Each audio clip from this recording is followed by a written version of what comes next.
go? Yes. All right, so we'll call this meeting to order and I'll ask Dick to lead us in prayer. Thank you, Chair. If you join me in the sign of our faith, in the name of the Father, and the Son, and the Holy Spirit. Amen. Father, as we begin our meeting together, help us to work in common purpose that emphasizes your justice and compassion.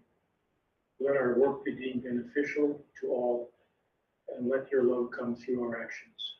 We ask this in Jesus' name. Amen. Thank you. And land acknowledgement, Dr. Zuki. Thank you, Chair.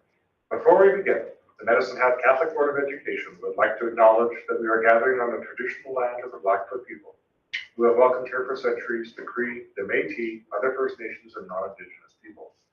The land is now recognized as the traditional territory of Treaty 7 to the north, west, and south, Treaty 4 to the east. Medicine Hat Catholic Board of Education also wishes to thank the First Nations people, past and present, for welcoming us here.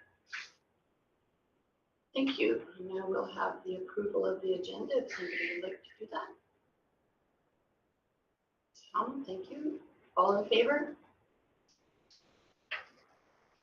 Okay, we'll get going right away with the four-year education plan. Thank you, Chair. So I'll ask everyone if they could please open up the attachments that's attached to the report. Right at the bottom, there's a link to the four-year education plan. My plan here today is I'll just walk you guys through this report, and then at one point I'll deviate away into the slideshow where we'll discuss the strategic priorities, which you would have had a hand in developing when we were meeting together. So I'll walk through that process as well. So if we could each have a look and bring up on our computer screen the four-year education plan. And thank you to Chelsea, who's done a lot of the technical support on that front.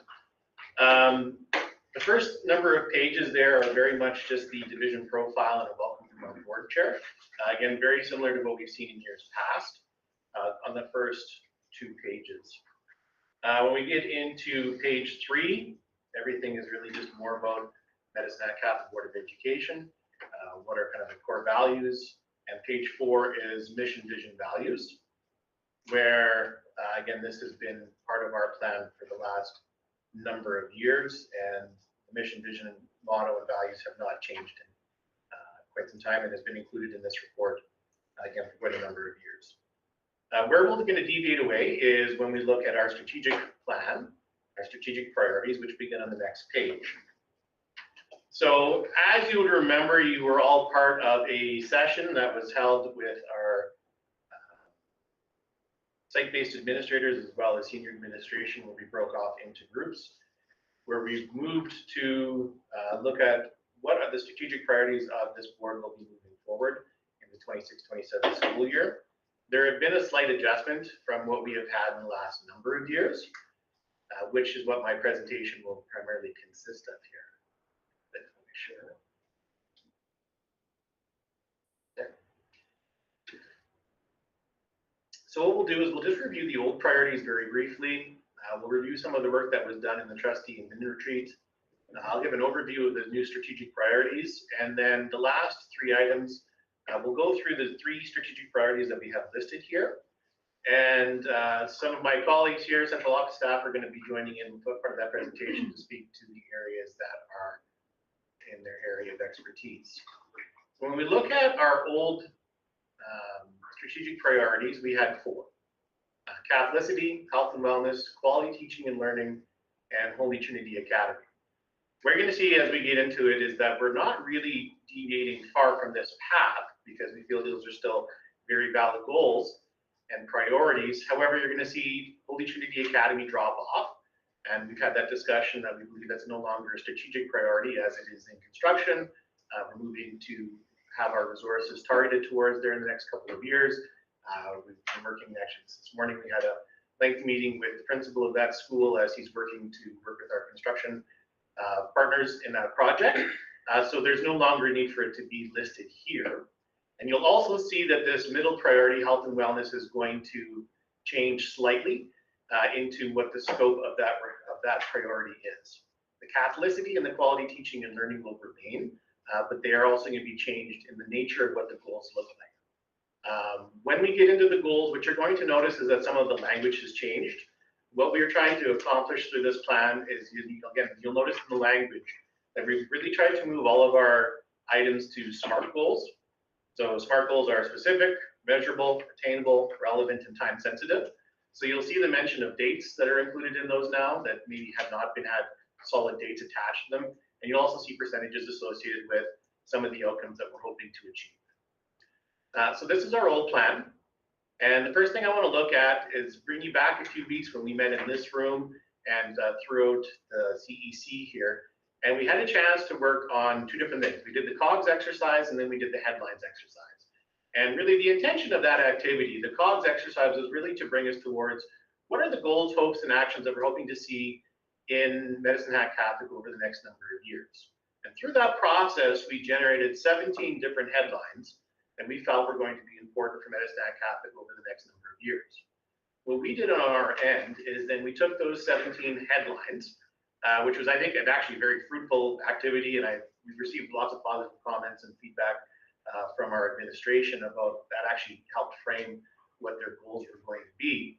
And so taking those headlines, and then we've kind of sectioned them off into 4 different areas.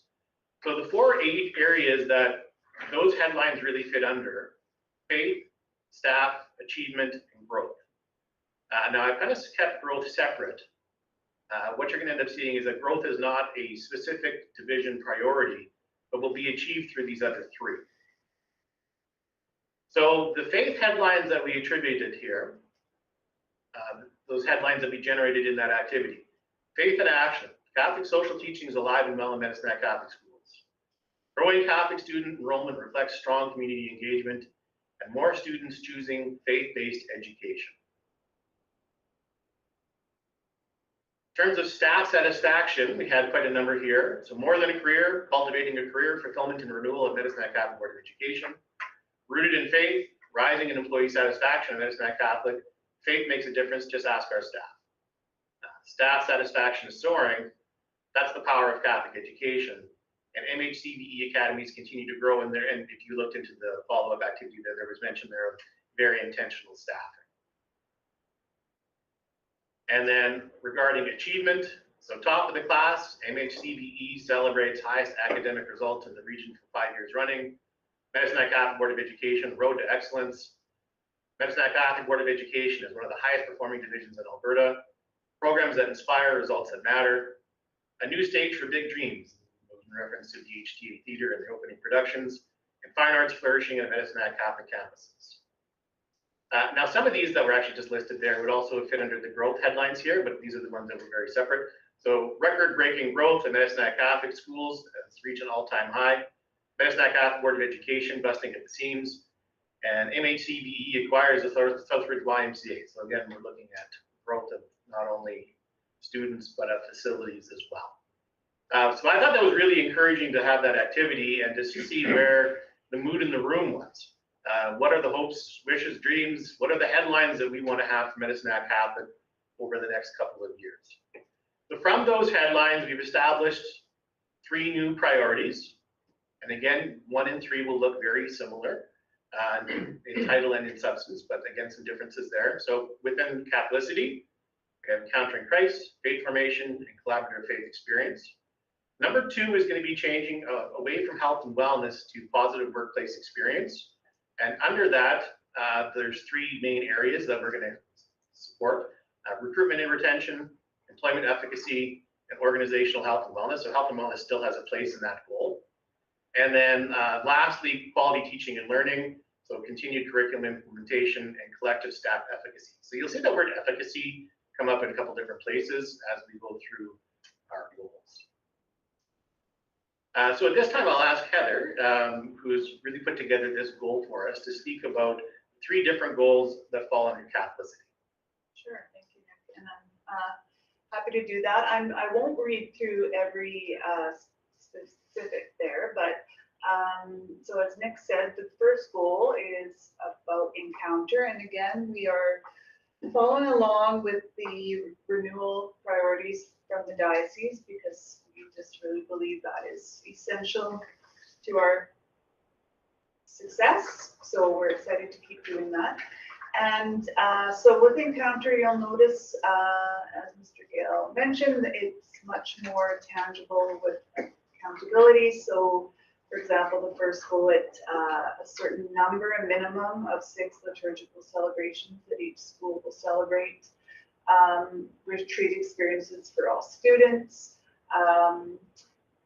So all schools will have adoration of the Blessed Sacrament, etc. So it's building on what we've done already, but making it a little bit more tangible and measurable. So that is the first piece about Encounter. Second piece is faith formation for students and staff. Again, a continuation of the student faith leadership, enhancing what's already happening there, continuing with the testimony sharing. One thing that we're changing or enhancing this year with our optional staff faith enrichment sessions, which have been very well received, but maybe not attended by every school. So we're asking that each school will send staff to at least 2 of them. So just a way to just kind of have more people participate in those afternoons, because we have really good feedback, but I think there's an opportunity to have more engagement there. And again, a few other details there, talking about continuing to send at least 4 to SPICE. We sent 7 this year. And something that will come up again about the mentorship program and mentorship for new teachers and new admin, that there will be a dedicated faith component to that in the 27-28 school year. So those are just some highlights on the second goal. And the third goal connects with our parish and our community. And one in particular that you'll be hearing more about is the Bishop's Assurance Plan, where all schools in a 3-year process will have a formative assessment where we look at what's been really successful and how we can continue to support that. So we're excited about that. And just continuing our initiatives with the parish, just promoting and continuing that. So those are just some highlights there. Thank you, Heather. The second priority, so the positive workplace experience. The first goal is regarding recruitment and retention. So I don't have a lot of bullets here, so I will go through most of these points here with you folks. So by June of 2027, Medicine Catholic Board of Education is going to create a portrait of an MHCB employee, defining the attributes of a successful MHCBE staff member. So this is actually something that I had learned about at a conference I attended last summer, where this was actually an activity that high schools in the States are going through, where they create a portrait of a graduate for their school. And really what it is just a understanding of what are the characteristics that you would associate with being a member of that school in those situations. What we're going to look at doing is forming a committee of wide members of our staff to come together to determine and help us pinpoint what is it about Medicine Catholic Board of Education employees that make us special. And we're going to work with our graphic design team to come up with an actual portrait that we can use for marketing purposes, which I think will be actually quite an interesting activity. So we're going to work on that throughout the school year.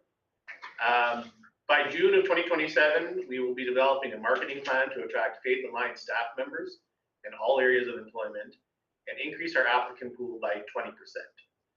So right now we're going through a large portion of our staffing for the next school year. We've got really good data now on how many people are applying for our jobs. And what we'd like to see is that we are a sought after employer. We want to see that people want to come and work for us. We know that is the case, but we'd like to see that increase by 20%.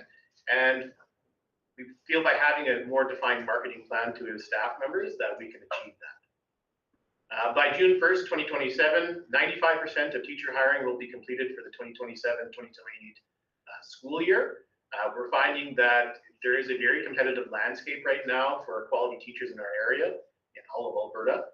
And it is to our advantage to be out nice and early. And I think we've done that this year, and we've been very successful.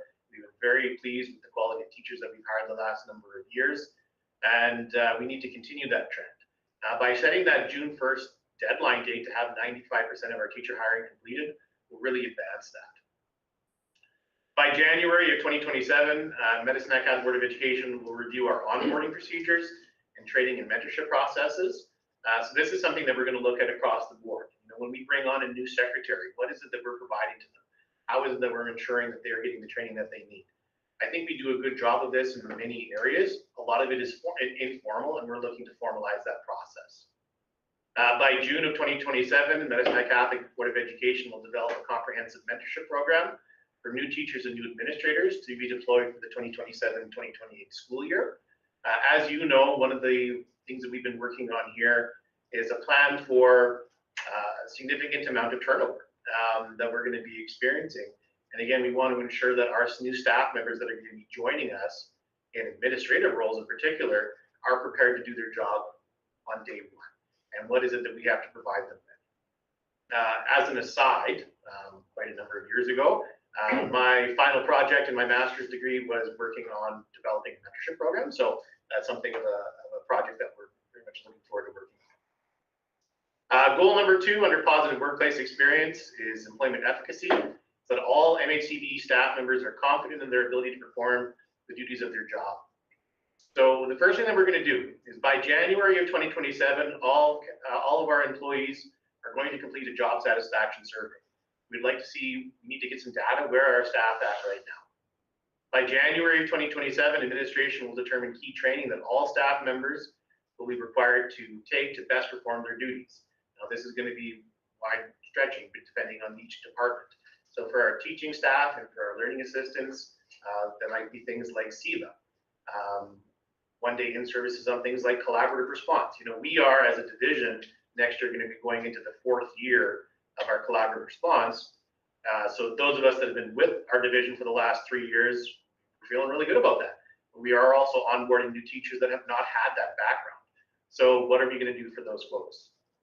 And then just some other things that we've included here: level B facilitation, WHMIS training for those people that may need to have that on site. So we're going to go through that process by January of 2027, determine what is it that we need to have our staff trained on to ensure that staffer can be their most efficient in their positions. And then lastly, by June of 2027, administration will develop a plan to deliver all the required training to new and existing staff by the conclusion of the following school year. And then the third and final goal in positive workplace experience is organizational health and wellness. So again, this would relate very much to the previous goal that we've had in the last number of years.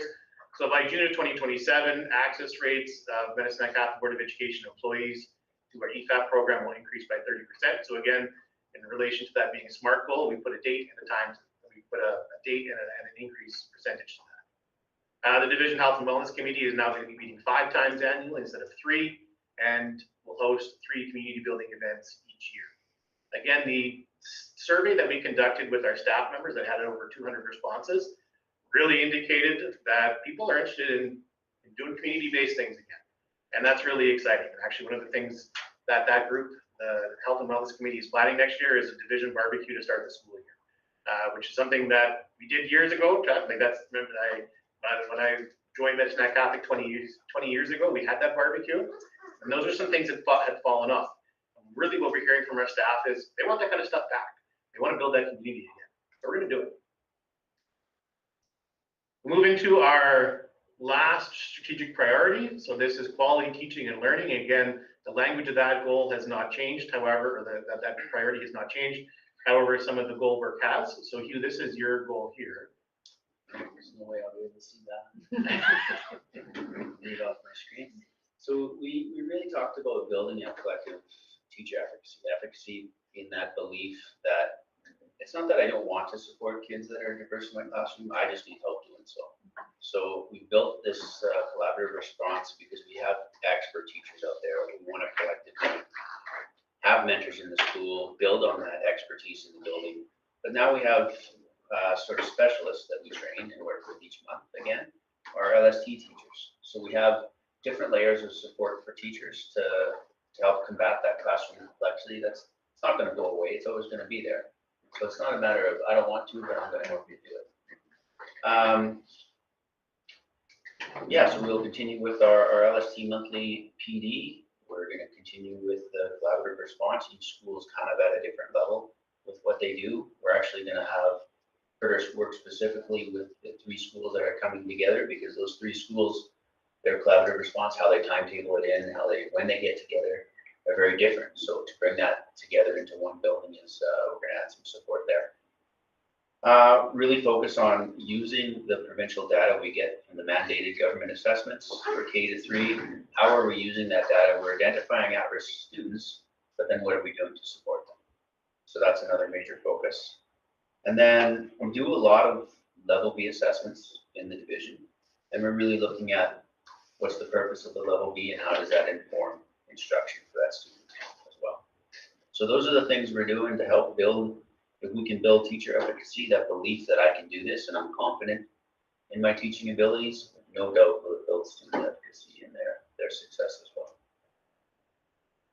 And then the second and final goal under quality teaching and learning, this one belongs to Mr. Denway, unfortunately he's away today, is all about curriculum development and implementation. So really this is going to be focusing on the 7 to 9 teachers as they pilot new curriculum next school year, or begin to pilot that curriculum next school year, and then following areas in mathematics, social studies, physical education and wellness, and the new career and education financial literacy.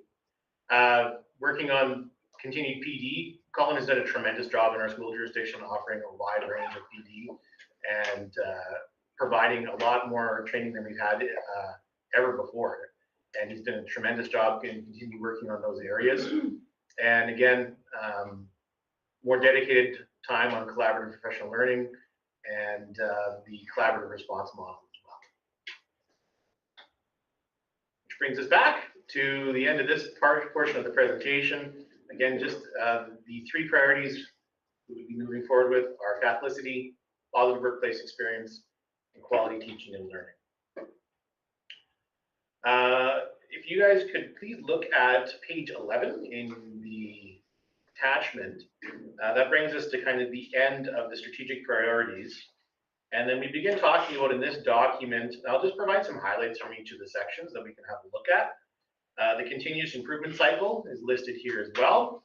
And a really great example of that, I think, is actually our admin and board retreat that we actually had here a while ago. If you have a look at that graphic that's at the bottom of the page where it says explore, develop, take action, and evaluate, that day that we had together was the explore. What we've done is we've developed new strategic priorities. We're going to be taking action over the next school year, and then we'll need to evaluate and then cycle back. And that's something that we're proud of. On the next page, we talk about the 5 elements of assurance: student growth and achievement, teaching and learning, learning supports, governance, and local and societal context. Really, the diagram below has the green area that you'd be looking at, the green circle, is the student growth and achievement, and everything that's foundational.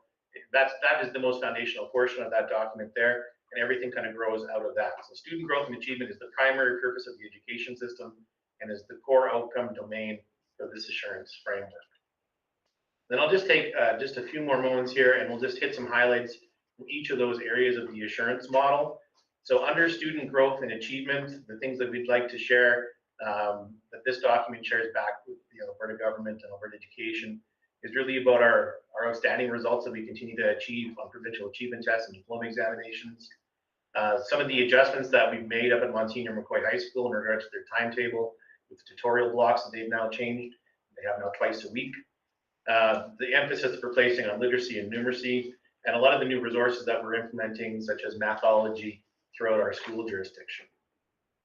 Under leading and teaching, a couple of the highlights here. Again, this is a lot of the work that our Associate Superintendent of Curriculum has been looking after in terms of professional development, new curriculum implementation, reporting practices, as he's working with our schools on, we're working on how do we utilize Gradebook and PowerSchool to report back to our parents about the successes and challenges that their students may be experiencing that goes on throughout the school year.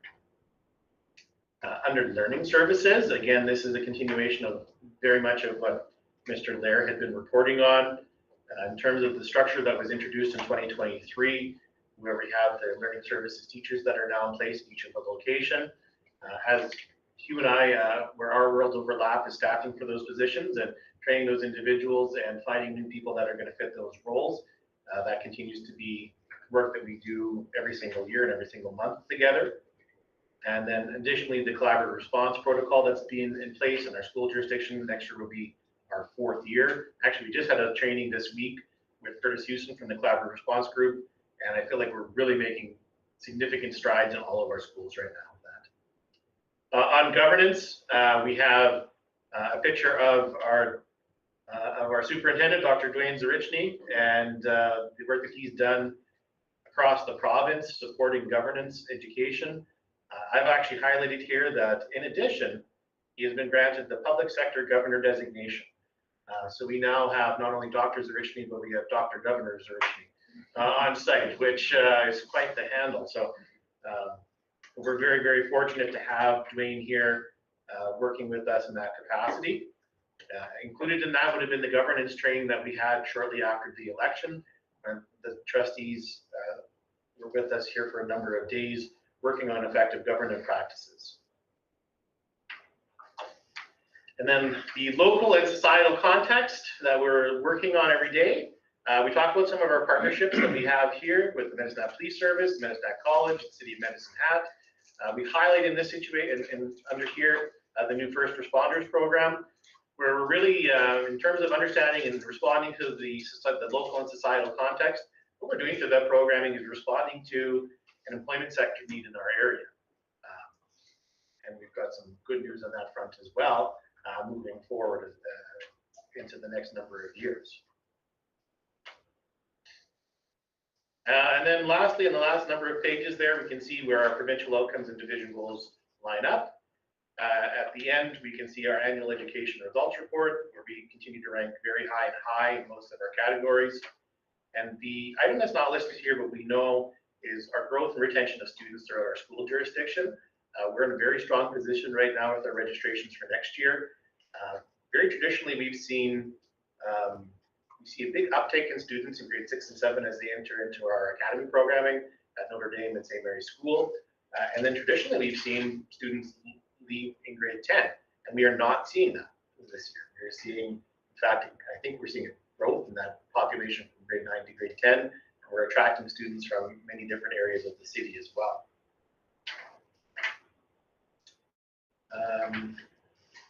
Just in the closing here, the last couple sections, Medicine Hat Catholic Junior High Schools exceed the acceptable standard of the province by 13.9%, so nearly 14%. And we continue to work on our EAL students and our First Nations and Métis and Inuit programming. I think we've made a pivot there in this last school year. We've transitioned to a support teacher, which is under Mr. Denley's direction. And she's doing tremendous work out in our schools. And actually, when we do our school visits, that's coming up at every single stop, the work that Mrs. Shute is doing out in our buildings. Last number of pages here would be very similar to what we've seen in the previous plans. They are regarding communication, the things that we communicate with our stakeholders through division-wide websites, social media platforms, newsletters, school council meetings, events, and public board meetings. And then how is it that we engage with our members? We've got lots of great ways that we do that through the various committees and advisory boards, such as the Support Staff Advisory Committee that Trustee West and I have a meeting with this evening, the QP Advisory Board, TBA, and again, you folks have a chance to come to the March, the annual leadership retreat alongside senior administration and site-based administration. The last item on the very last page is regarding the budget, which is the next presentation following this one. So with that, that is my presentation for you this afternoon. If there are any questions or comments, myself and our central office colleagues are happy to answer those. But we do have the supported motion and the recommendation that the Board of Trustees of the Medicine Hat Catholic Board of Education approve the 4-year education plan for 2026 to 2030 as presented. I have a question. Yeah. Is there professional development for learning assistants? we have a number of days we've added. We've added October 19th as a collaborative day to work on sub-plans and collaborate with their teachers around the ISPs for in the class. We have a division day for all learning assistants on March, looking at that calendar, I know, but that's wrong. March 12th of next year. And also we're looking at a new onboarding system that when we hire a new learning assistant, they complete a set of modules before they actually start within the school year. Now, the reason I was asking is because last meeting, suggestion was made that maybe the teachers' convention could have sessions for learning assistants, right? Which I'm wondering how much PT or anything available to learning assistants. So thank you, Nick, by the way. I really like the positive workplace experience as your number 2 goal there. Is that an efficacy part for teachers, because we all know that the teachers feel good about their own job, they'll do a really good job with their kids. And we spend a lot of time with quality teaching and learning, which is still that basis of why we're here. That whole cycle I appreciate because it's a never-ending process. And I like that Colin's here taking a big chunk of that, and that curriculum, PD, all of that stuff. It's really important to continue to move our students forward, and I talked about that in previous board meetings about acceptable is great, we do a good job there, we need to push ourselves a bit with excellence. I think you guys have done a good job with looking at that piece and putting some really good things in place to move forward there, so I appreciate the presentation and appreciate the thought that went into the plan. Thanks, Chair. Along the same vein as Chuck, I want to extend my thoughts and appreciation for what the administration has done. We had been, a number of years ago, I made a sports analogy that being at the top of your division in sports is difficult, but the only thing more difficult than that is staying there.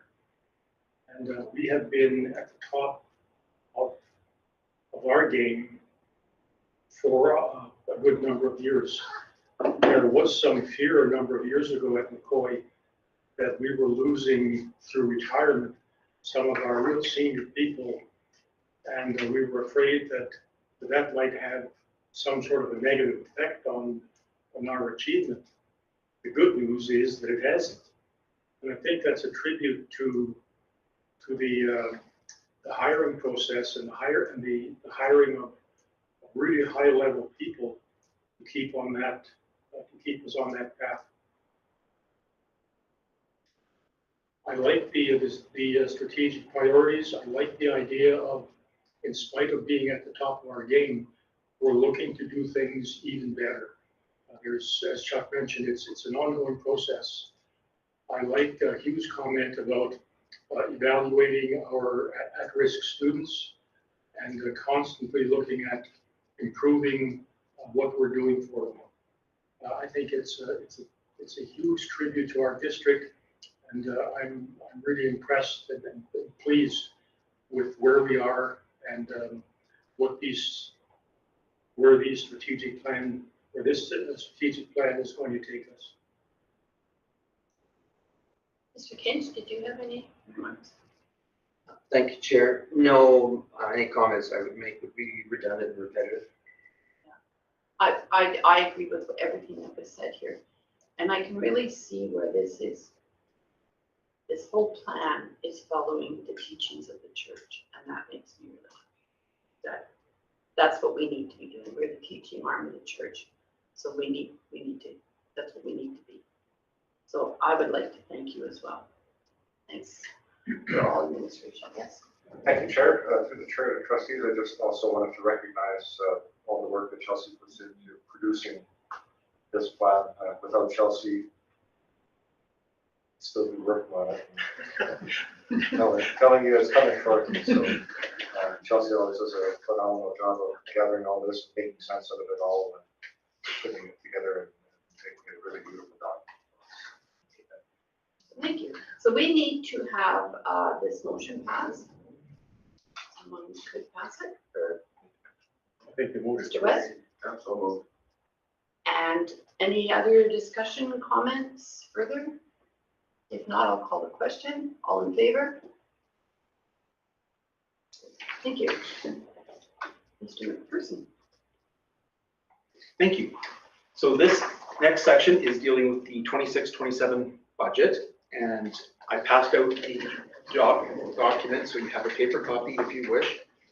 Chelsea was able to post it on the agenda for you this morning, so if you wish to follow along, that would be great. I am starting on page 5 for the budget summary, and for the upcoming year, the division is forecasting a deficit of $475,000. There are two components to that. The first is, of that deficit, $411,000 is being earmarked for one-time unfunded startup and transition costs for Holy Trinity Academy as well as for St. Mary's School. So these aren't systemic costs. These are the one-time costs that we need in order to get those schools and programs operational. And we have the reserves available to deal with this, and that is one of the purposes of having reserves is to deal with these one-time type costs. The remaining portion of that deficit of about $65,000 relates to the operational side. And it's from a recent identification of higher needs for several students which weren't anticipated, and we're going to use $65,000 from the reserves to address that pressure point. So with this, our total revenue for the division will be $47.2 million for the year. Our expenditures will be $47.7 million, which provides us with that deficit of $475,000. So that's where we're at from a summary. When we look at our enrollment, which is one of the drivers for our budget, for the K-12 Alberta Education Funded Enrollment, we are projecting 2,766 FTE, which is up 47 FTE from 25-26. These numbers are, first of all, FTE, so a kindergarten student is counted as half. And these do not include the international students or any of the preschool children who are not part of the PUF program. The effects of these enrollments are included entirely within the budget. I provided some information just to show some trends. On the bottom of page 6 is a 29-year comparison, but you can see in the last 6 years, the enrollment has spiked and continues to grow. So that's very positive news for us. As indicated before, our revenue is $47.2 million, and that is up $6.2 million or 15% from 25-26. The bulk of the increase is coming from Alberta Education Funded areas. So that includes enrollment growth, as well as all the base grant increases that we've received. The base grants overall are up $2.5 million or 14%. Learning services has went up $1.3 million or 28%. And that includes the class size reduction grant, which was recently announced by the Canadian government of $405,000. And the new, the deferred amount for 25-26 from the classroom complexity team, and that's $275,000. Plant operations and maintenance is up 11% or $322,000. We did lose our IMR funding, and that's a major concern that we briefed the trustees on previously. So that was a loss of $377,000. We are also losing money on the transportation transition funding, and that was from students out who were transported 1 kilometer or greater, now being funded for transportation at 1.6 kilometers. So that's a loss of $100,000. Our transportation funding went up 2% or about $31,000. We saw some sizable increases with our nutrition grants. So the new federal grant for nutrition for 26-27 is $192,000. Plus we have prior year carry forwards of the provincial grant of $160,000 and the federal grant of $57,000. Our administration spending limit was decreased by $61,000. We also received sizable increases for the funded teacher salary settlements. So we now have $1.7 million, which deals with the incremental increase for the teacher salaries that were settled through TIVA. Our amortization costs for Holy Trinity Academy are starting to occur. The school's not open, but as it's being built, those costs start factoring in. Those are supported elements, so they're essentially funded by Alberta Education, so that's an increase of $1.8 million. We very recently received additional funding related to the collegiate program that Nick has applied for related to the paramedic funding, and the operational impact from that is an additional $167,000. On page 8 and 9, I provided the breakdown by each grant, so you can review that as you wish to see where all the money coming in is coming from. We do receive CMR, or the capital maintenance renewal. That is about $500,000. Because these items are fully capitalized, we're not allowed to expense those items. It doesn't hit our budget until we actually spend the money and start amortizing them. So it's kind of a non-cash type item within the budget. For comparison, our 25-26 CMR funding was $480,000. So we're up a little bit, but bearing in mind we lost $377,000 on IMR. The two graphs below that provide information on the split. So the first graph looks at the funded framework to show where the money is coming in based on the funding model. The second graph takes a total look at the total revenue we're receiving. And obviously the funding framework is the bulk of our funding, 3/4 of our total. Moving on to our expenditures. So we are forecasting expenditures at $47.689 million, which is up $6.7 million or 17% from our 25-26 budget. I've provided the information on the breakdown for each area, and we'll be going through that in a minute. But we can see when we look at our expenditures by category that our staffing costs are about 72% of our total budget. Now that's down a little bit from the past, but what's pushing that down is the fact that our amortization costs are starting to expand, because as we're building Holy Trinity Academy, our amortization expenses start to. So it gives the illusion that our budget is going less into staffing, but when you look at the raw numbers, we're spending. Within instruction, so these are all the categories that support the instruction of students within the classroom.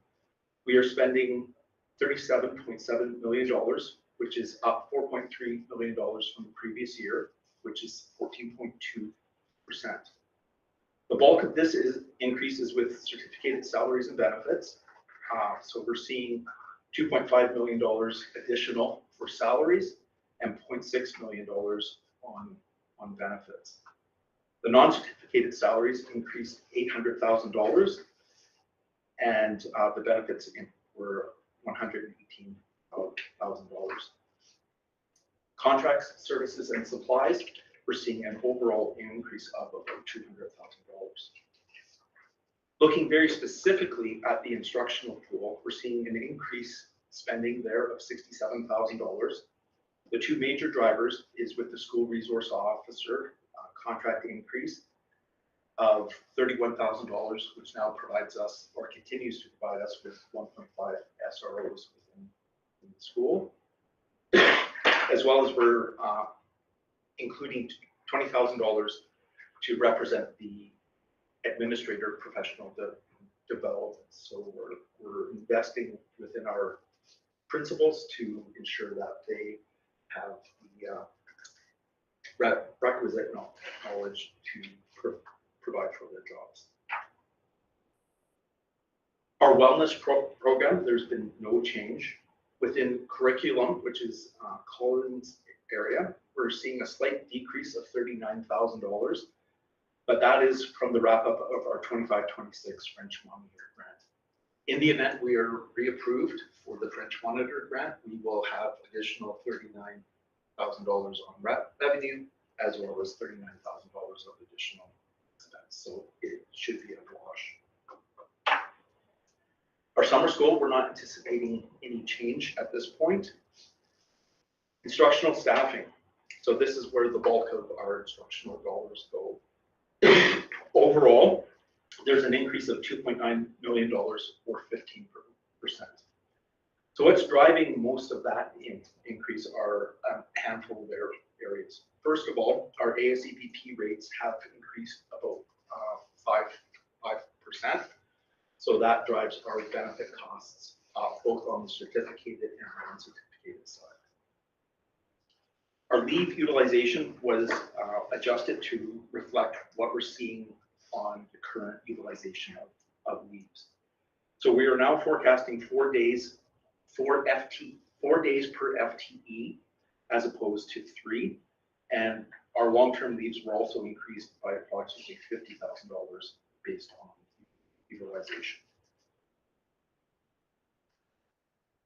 $2.8 million was from the certificated salaries and benefits, and the remaining $181,000 is from the non-certificated salaries and benefits. And most of that is as a result of the cumulative increase for salaries, both on the certificated and non-certificated side. We are seeing an increase on the number of certificated FTEs that we have within the budget compared to our previous approved budget. There are 3 FTE related to the class size reduction grant, and that's been included.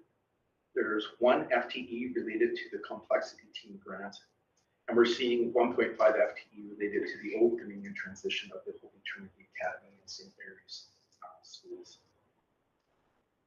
Our non-funded creep is included as part of this budget, and we have included the annualized costs of the two division chaplains. International education remains an exciting component within our division. We're forecasting 55 FTE for 26-27, which is resulting in $68,000 of additional revenue within that program. We are seeing a savings within that program as Josh, who is managing that program, his role is being realigned. So half of his time will be within the International Ed program, and then the remaining portion will be split between occupational health and safety and our nutrition program. So we were able to have some salary savings within that program. Within international education, the total surplus that we're seeing from our revenue compared to our expenses on that program is about $375,000. which is very exciting because it allows us to provide some additional supports within the division that we otherwise would not be able to provide.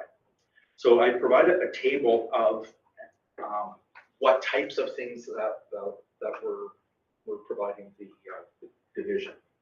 And as you can see, once you factor all of this in, there's $446,000, of which $375,000 is really coming from our international education program. So it's really exciting to see that we're able to provide this additional support to schools. Religious education budget remains the same as 25-26, so we can continue to provide the same levels of service to schools and students. Our school-based decision model, so this is the monies that the schools get directly, that's actually down $228,000. So there's a couple of reasons why that's down. First is the elimination of the one-time requests from schools to use those reserves. Those don't continue on year after year, so that's a savings. Plus, we had a reduction of the per student allocation. So what we've noticed is schools are posting an awful lot of surpluses each year. And when we look at our restricted reserve for the schools, we're seeing it increase year after year. Currently, there are over $500,000 sitting there. So to recognize all the pressures that we have within the division, we've reduced the school allocation, which they should be able to absorb within their spending patterns, and that frees up money for other aspects within the division. Our school generated funds, or SGF, schools are forecasting $50,000 of additional spending. That doesn't have any operational impact to the division. Those funds are earmarked and recorded within the restricted reserve separately. Our nutrition program is up $519,000. So it currently, the maximum amount we could spend in 26-27 is $757,000, which is what I've built in here. We are working with Josh to determine very precisely how we're going to spend those funds within the year, while looking at how to continue that funding into the future. We hope that the federal nutrition grant continues on indefinitely, but that was a 3-year commitment, so we'll have to see if the province and the federal government continues that on past those 3 years. Our technology spending is up $74,000.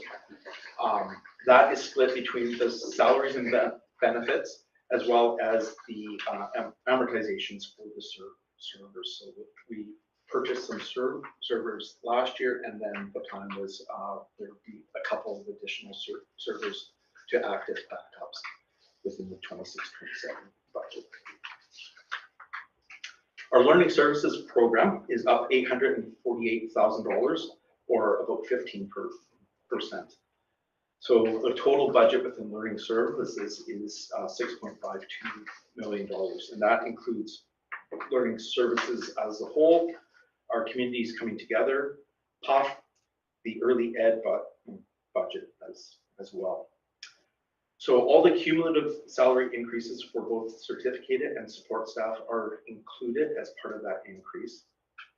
The learning assistance within the learning, both between PUF and learning services, has increased 11 FTE compared to 25-26. We've also increased this support staff substitutes by $50,000 because we're seeing higher utilization in that area. And with the students presenting more complex needs, you need to have a substitute to to replace an ill learning assistant immediately. Contracted services have also increased by $72,000, and that's within both the psychological and specialized speech language pathologists.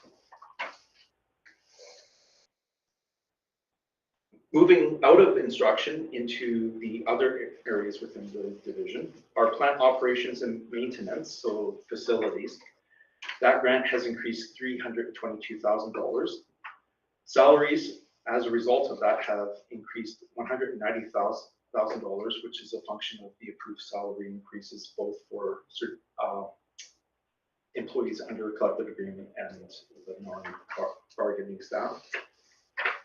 With the loss of IMR, we are retaining $100,000 within the budget to cover any repairs which typically would have been covered through the IMR program.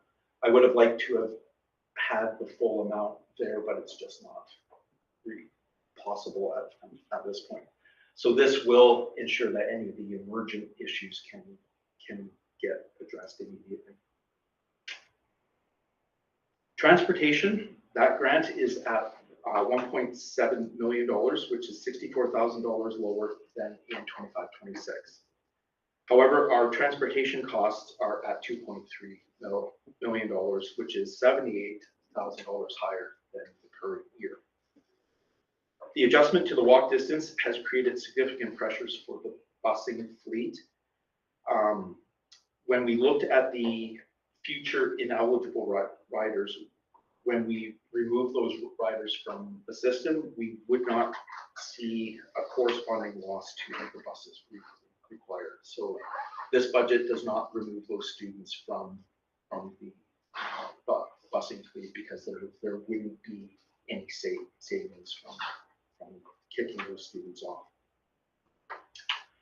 I am now working with a company called First Student to examine the route efficiencies, to look for savings, as well as to start to set us up for the transition to Holy Trinity Academy in 27-28.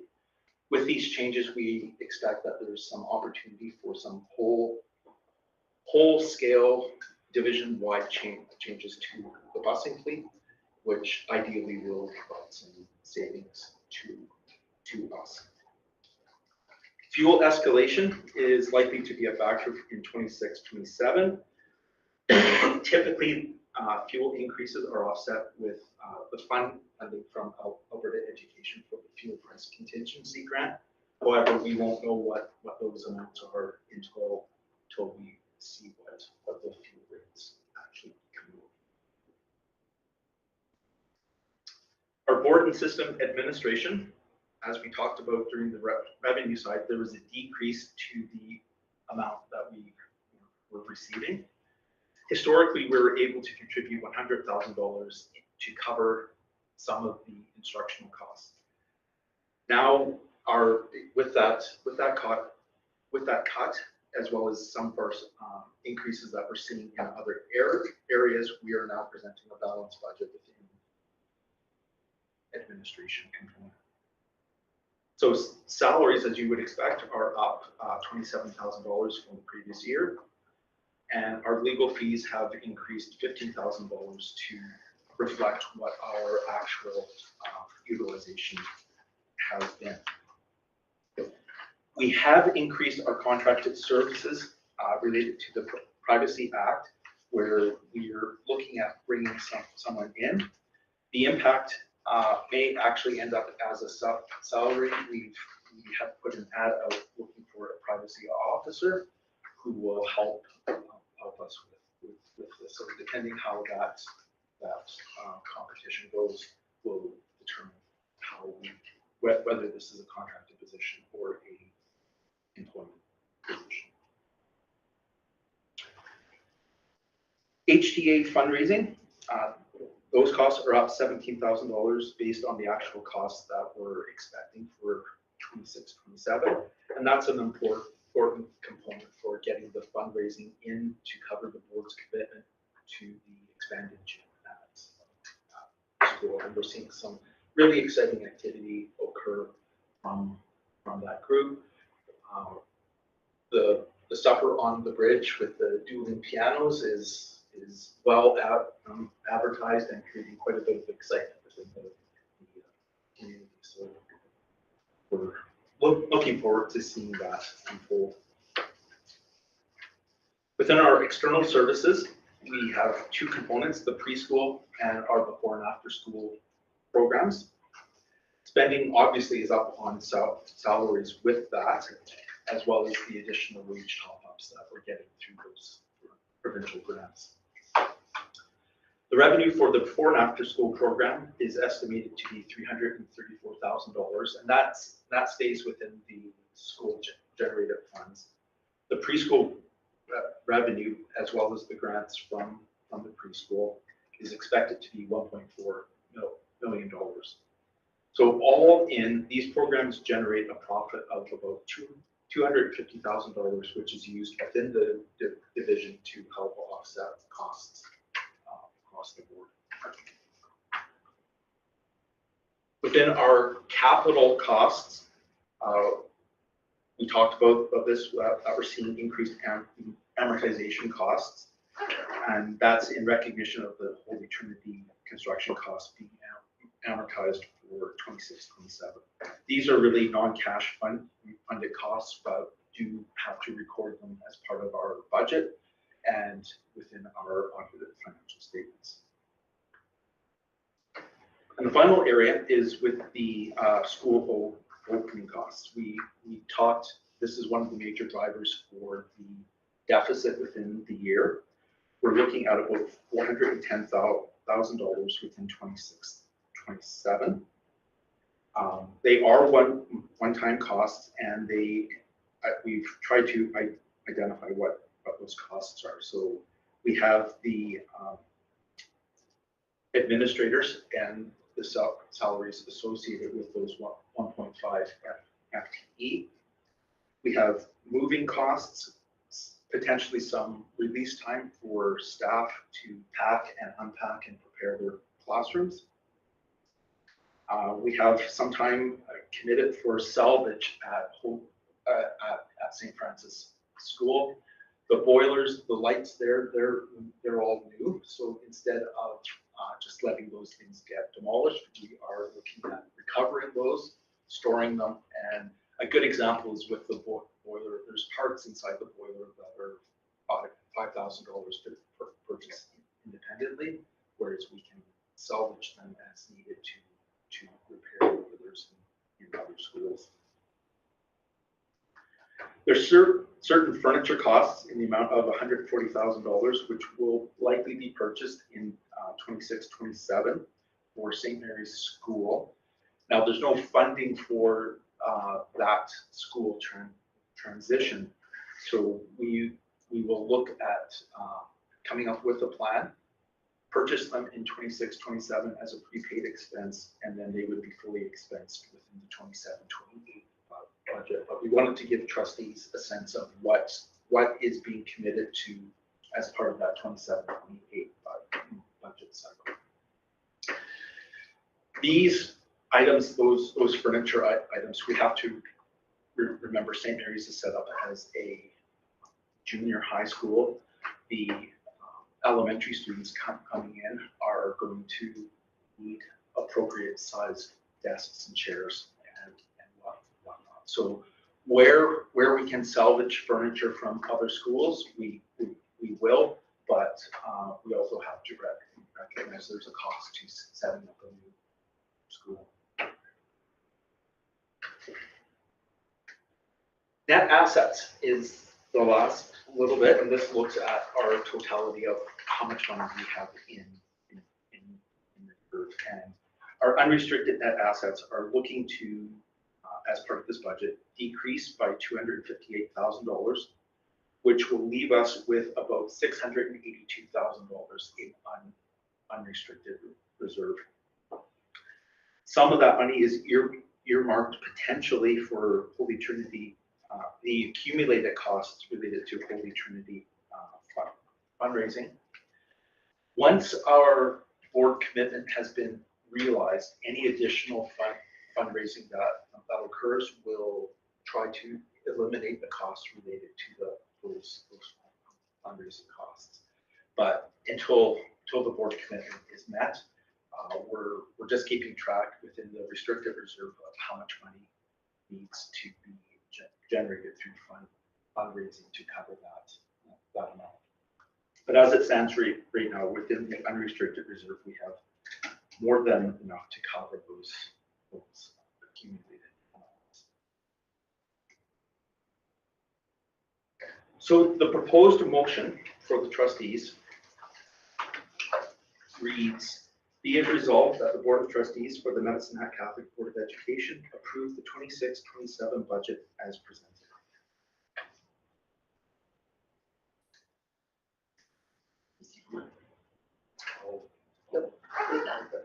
Okay, any discussion, questions? Mr. Mistel? Thanks, Chair. At the risk of sounding like a mutual admiration society, I want to express my thanks and I trust the remainder of the board for the work that Greg and Amanda and all of the other people have done in preparing this budget. I'm always impressed about how detailed, how understandable this is. I do have a bunch of questions though. With regard to the transportation budget, Greg, what is our net position on that? Are we recovering our cost? Or are we in a deficit when it comes to the total cost of transportation? Thank you. And through the chair to Trustee Mastel, I appreciate the comments. The question is very, very good. So we're currently looking at about a $500,000 deficit within transportation. We typically, up to about 3 years ago, were balancing, whereas we're starting, the funding isn't keeping up to the increased costs. And like we had the discussion with Southland when they bumped the rates up, like we had the issue when we did our RFP and Southland was the only proponent bidding. We're somewhat slaves to the market. I have another question that kind of connects to transportation that I'll make a point later. But with regard to grid creep, is there any funding that we get from a Board of Education that funds grid creep? So through the chair to Trustee Mastel, the answer is no. There's no funding for grid creep. That's just the part of doing the business. When we budget, we try to determine who is retiring and where the replacement will be coming on the grid. So we have a fairly precise amount, but the answer is no. Well, I have one more comment, I guess, and I'm looking for a comment from you before I give up the floor to other questions. The connection between transportation and grid creep is this. Should the ASBA, in your opinion, take a more active role in lobbying government to fully fund transportation and grid creep? Those are areas I think that we shouldn't be in a deficit position for those two things. So through the chair to Trustee Mastel, I agree that there is a role for ASBA in all of this. There's many different areas. You've heard me be on my soapbox several times about the way to moving out. Average is another, yes. There's other things perhaps not today, but there's lots about how these new grants are coming out, which I think are well intentioned, but I think are causing some larger issues.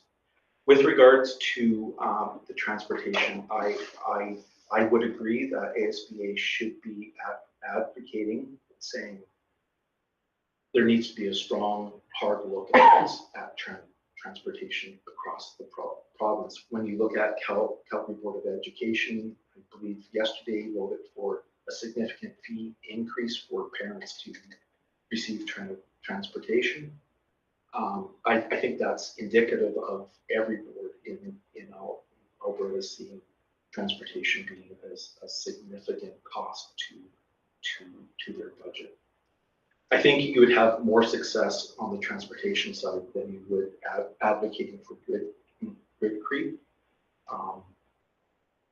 But it's something that should be recognized, but it would be a lot harder, I think, to come up with a model to fund grid creep, whereas transportation seems pretty self-evident to me.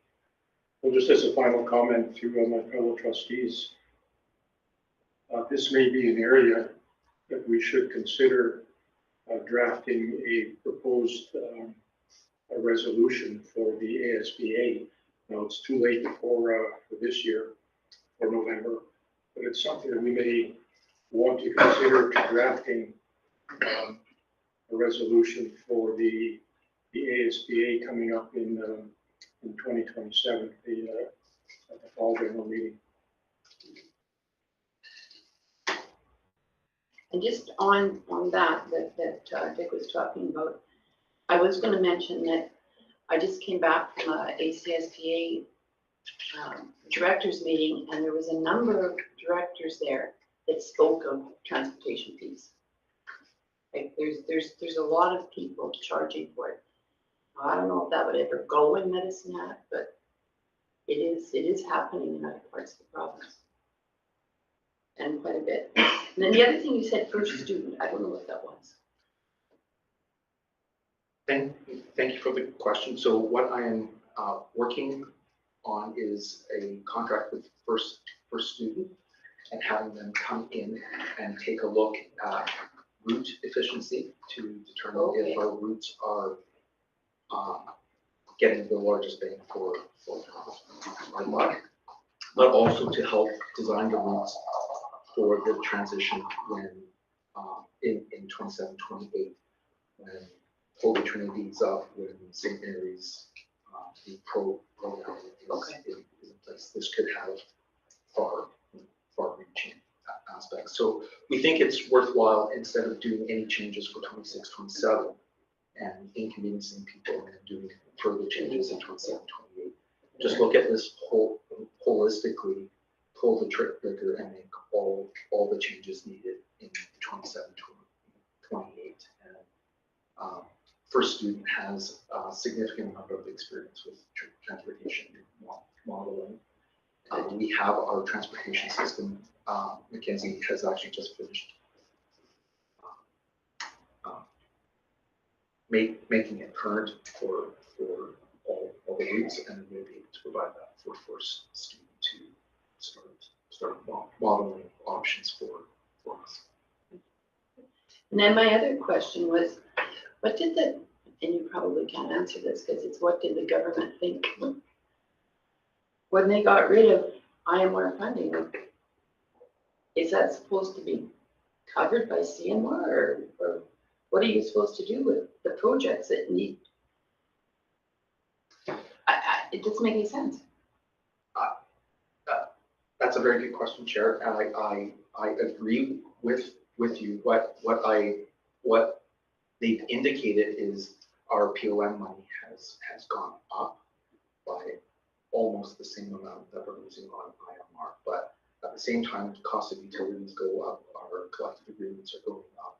Like all the costs keep going up. Insurance, mind you, insurance this year actually, because we've done a good risk management process there, we're seeing better rates. Oh, good.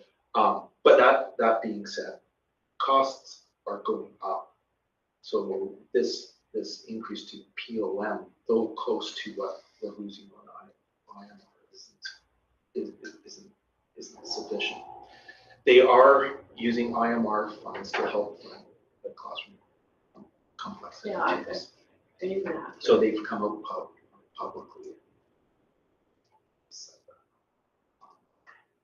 We will continue to try to manage our schools and ensure that they are appropriately maintained, safe, construction. But when you lose a sizable grant, that's a challenge. So what I have tasked our facilities group to do is look at our CMR and then try to ensure that we're using CMR to maintain all the required things that we need to do. So if we keep the water out of the school by replacing the roofs on the occurring, then that's 80% of all this is going to do is just create a whole host of deferred maintenance issues, and like a lot of things, you won't see that until 4 or 5, 10 years down the road. Okay, any other questions, comments, Mr. Hellman? To the chair, to Greg. We went from 3 days to 4 days in terms of our teaching staff. Those are sick days. Those aren't contractual days, correct? Or is that all together? Because there's some contractual days in there also. So through the chair to Trustee Hellman, that's all contractual plus. Okay, thank you. And I assume that is par for the province. 3 or 4 days is probably specified. I'm assuming that's the case. Through the chair to Trustee Hellman, I couldn't say, but based on discussions, we're not unique in terms of. And my second question, ballpark, the full-time FTE is about 130,000. Yes, including benefits and pension. And a 5-hour learning assistant.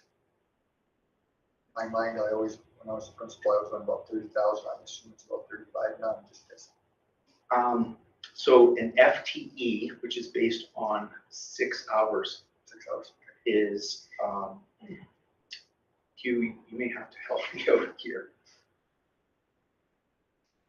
Sorry, an FTE for a learning assistant, current including benefits, is just over 48,000. And thank you for the budget. I agree with Trustee Mastel. There's a lot of detail in there, but he needs to understand, so I appreciate that. Thank you. Mr. Kinch? Thank you, Chair. So one is just a comment. So I look at it and I go, it concerns me that we're running a deficit, but I also recognize the deficit appears to be only 1% of our total budget. So it's not substantial when you look at it that way. But I do have one question for Mr. McPherson. And so on just at the beginning, in the budget summary, so page 5, it said going to run a deficit of 475,000, excuse me, which can be absorbed within existing reserves. So I'm assuming those are restricted and unrestricted. Can you break that down and tell me how much from each? Through the chair to Trustee Kinch, yes, I can. It's all coming from unrestricted. Unrestricted. And so then, all right, no, thank you. Mr. West, do you have any comments? No. Mr. Mastel? Thanks, Chair. Again to Greg. There's been a reduction in the amount we can spend on administration. Is that, am I correct in my understanding that amount of budget that we are able to spend in that department is a percentage of our total budget? And that it used to be 5%, is that still accurate? Through the chair to Trustee Mastel, close. It was 5%, and they've gone through different model. Currently for us, it's 4.2, and then they just applied a discount factor to. So we're down to 4.2%? We're south of that. Question on benefits too, Chair, to Greg. Are the benefits, or the benefits, the premium that we pay and the cost that we pay, are those uniform across the board? Or are they specific to individual boards, respecting the amount of claims that we have, as it is in other types of insurance? Your premium is based on your usage.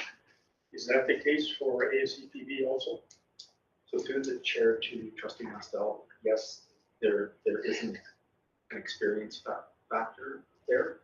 I believe for the 26-27, there is no premium in excess of our basic rate.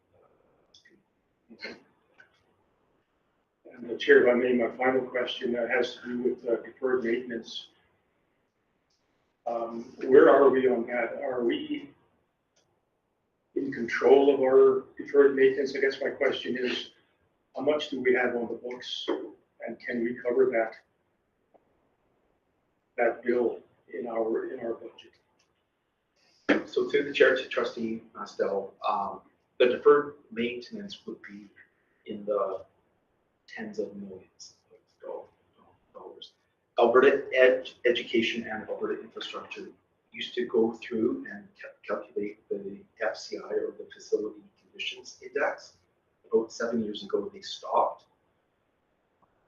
So we no longer have a running list of all the deferred maintenance. So we go through and identify components that are at or likely coming to the end of their useful life, and then try to fix them on a priority basis. So the one thing we do have though is on our roofing plan.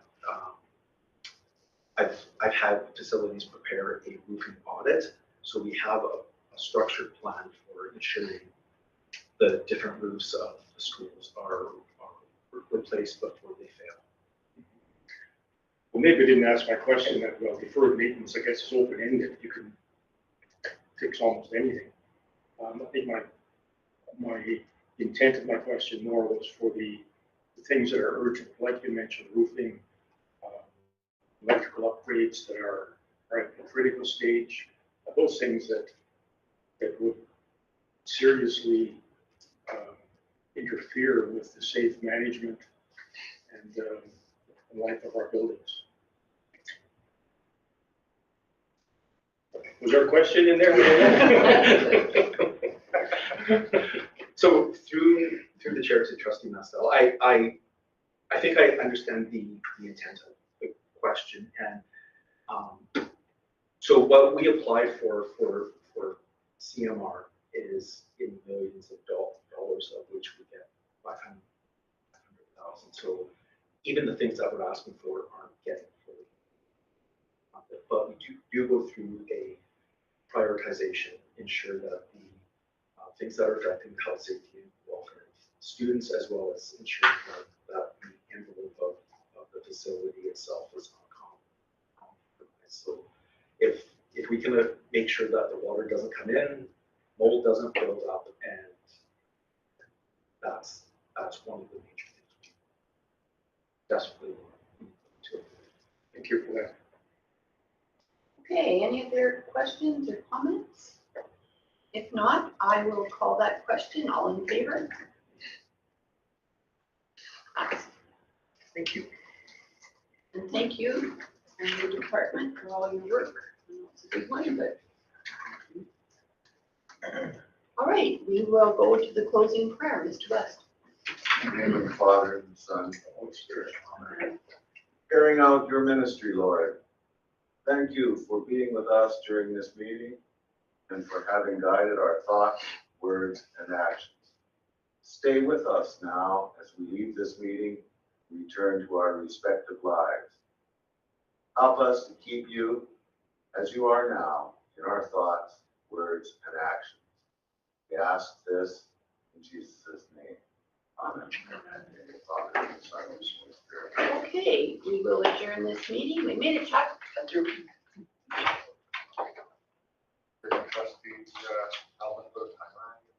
Well, no, he has a really important meeting at 2:45 and he